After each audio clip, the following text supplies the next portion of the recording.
7 децении постоеше, а незините производи се уште може да се најдат речиси во секој дом, по ормарите, од кебења, преку капуди и костуни. Погоните на поранешна Тетекс во Тетово повеќе не работат, а просторот станал дом на фирма која текстилот од погоните го заменила со отпадно масло.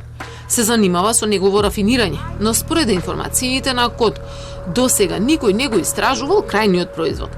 Прва алармирала Регулаторната комисија за енергетика, уште во 2018 година, кога лоцирала сомнителни трансакции од продажба на мазут, нешто за што фирмата немала ниту побарано, ниту добиено лиценца, токму од регулаторна која е надлежна за тоа.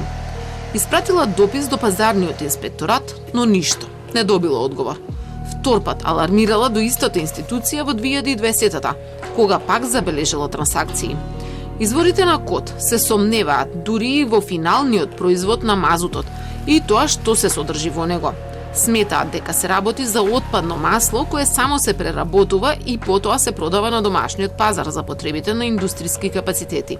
Според извори од Инспекторатот за животна средина, дел од производството на оваа фирма завршило и во Кавадаречки поранешен фени како мазут.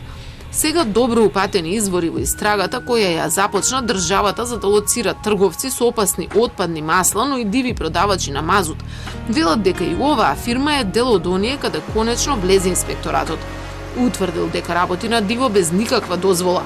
Нејасно е како досега никој не преземал ништо и покрај тоа што, ако се погледне, а интегрираната дозвола за фирмата, се гледа дека финалниот производ е мазут, што би значило дека токму со ова тргува фирмата. А за тоа е потребно лиценца во земјава, која од РКЕ потврдуваат дека оваа фирма ја нема. Производствениот процес во новата инсталација представува физички третман на дестилација на искористени моторни масла и нивна рафинација за добивање на неколку дестилати како крајни производи. Основно лесно масло, мазут и трет дестилат што се користи во индустријата за производство на катран. Бидејќи конечно и фирмата Blue Energy влезе во листата која ги истражува пазарниот инспекторат, се поизвестно е дека ќе се бараат санкции за неа.